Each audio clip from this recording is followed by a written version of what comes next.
এই শ্রীপল্লী বাজার পার হয়ে ব্রিজটা পার হয়ে আসলেই এইটা হচ্ছে বালিয়াডাঙ্গার যে অংশটায় আমরা এসছি, এটা হচ্ছে বালিয়াডাঙ্গা পাড়ুইপাড়া। তা এই পাড়ুইপাড়ায় হচ্ছে মৎস্যজীবী সম্প্রদায়ের বাস। যারা জানেন এখানে এসেছেন তারা জানেন এখানে মৎস্যজীবী সম্প্রদায়ের বাস।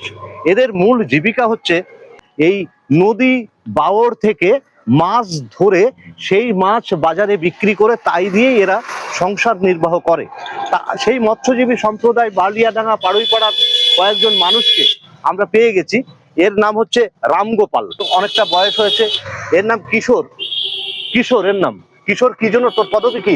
কিশোর মন্ডল। কিশোর মন্ডল এরা সব আছে। এরা তো আরো এদের থেকে একটু কম বয়সী ছেলে এরা। এদিকে আছে আমার বন্ধু শ্যামল আছে, দিলীপ আছে। তোর নাম কি বাবু? সাধন। সাধন। তোর নাম কি বাবু? বিক্রম বিশ্বাস। আর আমার বন্ধু আতিয়ার চেনেন। আর এই তোমার নামটা কি? তরুলতা। তুমি এসো, এদিকে এসো, এসো এসো। এর নামটা কি? সুনীতি বিশ্বাস। এরা সব এখানে আছে, আরো সব আছে এখানে।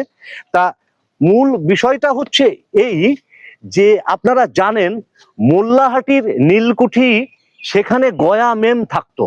সেই গয়া মেম ওখানে কাজ করতো এবং সাহেবের সঙ্গে বিয়ে হয়েছিল। অনেকে জানে না সেই গয়া ছিল কিন্তু আমাদের এই পাড়ুইপাড়ার মেয়ে। এই যে পাড়ুইপাড়া এখান থেকে দেখা যাচ্ছে, এই যে পাড়াটা, এইটা হচ্ছে বালিয়াডাঙ্গা পাড়ুইপাড়া। এই পাড়াটায় গয়া মেম এই পাড়ার মেয়ে। সেই গয়া মেম ওখানে থাকতো, সাহেবদের সঙ্গে থাকতো। এখন সাহেবরা তো খ্রিস্টান, ফলে সমস্ত রকম খাদ্য খাবার খেত। আর এরা হিন্দু পরিবার, ফলে গয়াকে আর এরা ফিরিয়ে নেয়নি। গয়া সেই সাহেবদের সঙ্গে থেকে গেছিল, ওখানেই মারা গেল। সেই গয়া মেমের সমাধি আমি ছোটবেলায় দেখেছি। আচ্ছা, গয়া মেম যে ওখানে ছিল এ ব্যাপারে তোরা কি কিছু জানিস? না, এরা সেটা জানে না। সেই ইতিহাস তোরা কি জানিস? না, এরা সেটা জানে না। গয়া মেম যে ওখানে একজন ছিল সেই ইতিহাস এরা জানে না। তো যাই হোক, সেই ইতিহাস পরে বলা যাবে। কিন্তু এদের জীবনযাত্রার মান শুধু এখন আর মৎস্যজীবীর মধ্যে সীমাবদ্ধ নেই।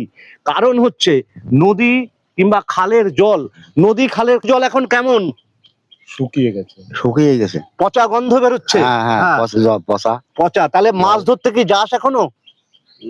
না, হ্যাঁ, মাছ ধরতে এখন আর কেউ যাচ্ছে না। মাছ যাচ্ছে, জল গ্যাস হয়ে গেছে, মাছ হচ্ছে না। জলে গ্যাস হয়ে গেছে, মাছ হচ্ছে না। জলে এত পরিমাণে দুর্গন্ধ হয়েছে যে মাছ এখন আর হচ্ছে না। চারিদিকে নোংরা ধোঁয়ানি লেবে জল নষ্ট হয়ে গেছে। চারিদিকে নোংরার ধোঁয়ানি লেগে নেমে জল নষ্ট হয়ে গেছে। ফলে এই যে মৎস্যজীবী সম্প্রদায়ের লোকগুলো, এদের দুর্বিষহ জীবন। ফলে অন্য পেশায় এখন ওই রাস্তার কাজ অনেকে করতে যায় না। আর কি কি কাজ করে? কৃষি কাজের সঙ্গে কেউ যুক্ত বোধ হয় এই রাস্তার কাজটার সঙ্গে যুক্ত বেশিরভাগ। আর যখন যা ঢালাই পালাই কাজ হয়, রাজমিস্ত্রি তখন হয় কিনা, তো হয় না। হ্যাঁ, কেউ রাজমিস্ত্রির জোগালের কাজ করছে, কেউ এই যে রাস্তা, এই রাস্তার যে পিচ হয় সেই তার কাজে কেউ যাচ্ছে। মানে খুব কঠিন জীবনযাত্রা এদের। পরিবারের মধ্যে অনেকেই আবার লেখাপড়া শিখেছে। তারা যে সবাই চাকরি বা কেউ মাধ্যমিকও পাশ করে যাচ্ছে না। তোর একটা দাদা মাধ্যমিক, মানে হারান অনেকটা লেখাপড়া শিখেছিল, কিন্তু এরা ওই সেই জায়গায় একটা চাকরি, একটা 8 পাশেও যে চাকরি হতো একটা সময়, শ্যামল এক সময় 8 পাসের চাকরি হতো। তো আমরা যখন সিআইএসএফ এ ভর্তি হয়েছি তখন 8 পাস সার্টিফিকেট দিয়ে ভর্তি হতে হয়েছিল। কিন্তু আজ আর সেটা হয় না, আজ সব গ্রাজুয়েশন দিয়ে ভর্তি হতে হয়। হ্যাঁ, ফলে এরা সেই অল্প শিক্ষিত হয়েও কিন্তু কেউ চাকরি পায়নি। ফলে এদের সেই দুর্বিষহ জীবনটা এখনো অব্যাহত আছে। সোশ্যাল মিডিয়ায় আমি আবেদন করব, আপনারা আসবেন, এদের এই জীবনযাত্রা জানুন, শুনুন। আমাদের যে সামাজিক কাজকর্মের সঙ্গে সকলে এরা যুক্ত, বাজারের পাশে এরা থাকে। এদের উপযুক্ত ঘর বাড়ি এখনো নেই, এদের পায়খানাটাও ঠিকঠাক নেই। ফলে এদের খুব দুর্বিষহ জীবন, খুব কষ্ট করেই চলে। এবং স্বাস্থ্য, বিশেষ করে স্বাস্থ্যর কথা বলবো, এদের স্বাস্থ্য পরীক্ষার কোনো ব্যবস্থা হয় না। বহু সরকার এখানে আসে, মেডিকেল টিম আসে কি? ডাক্তাররা আসে? ডাক্তাররা আসে না এখানে। ডাক্তাররা আসে না। এতে স্বাস্থ্য পরীক্ষা হয় না। ফলে দেখছেন এই যে মানুষগুলো এর বয়স এখনো 60 বছর হয়তো হয়নি। দেখুন বয়সের ভারে, মানে স্বাস্থ্য সচেতন এরা নিজেরা না।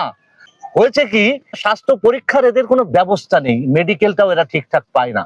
ফলে আমি আবেদন করব, যারা আমাদের সামাজিকভাবে কাজ করেন, বিভিন্ন সংগঠন, তারা আসবেন, এদের জীবনযাত্রা জানবেন। যদি কিছু সাহায্য সহযোগিতার প্রয়োজন হয় সেটা করার চেষ্টা করলে, আমরা সবাই মিলে করলে এই বারুইপাড়াবাসীরা অনেকটা উপকৃত হবে। ধন্যবাদ, আজ এই পর্যন্তই।